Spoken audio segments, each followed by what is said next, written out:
يعني انا لسه كنت ماسك بقى لي شهر.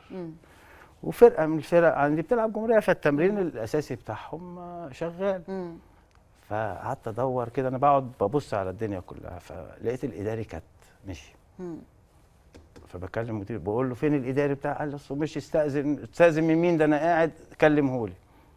فراح مكلمه فتح التليفون، قال له الكابتن بيقول لك لف وارجع.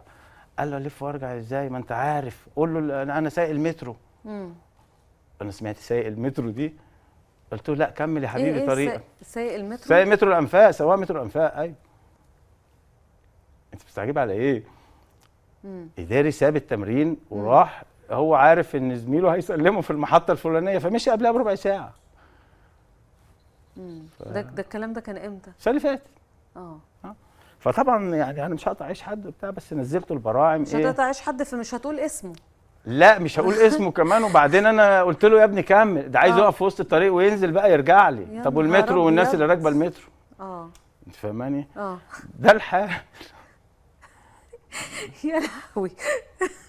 ممكن نقف لحد هنا؟ لا وبعدين انا ايه بزعق قوي بقول له لف وارجع تاني، فمش فاهم فين انا مش عارف. قال له قول له ده انا على المترو ما بيلفش. والله.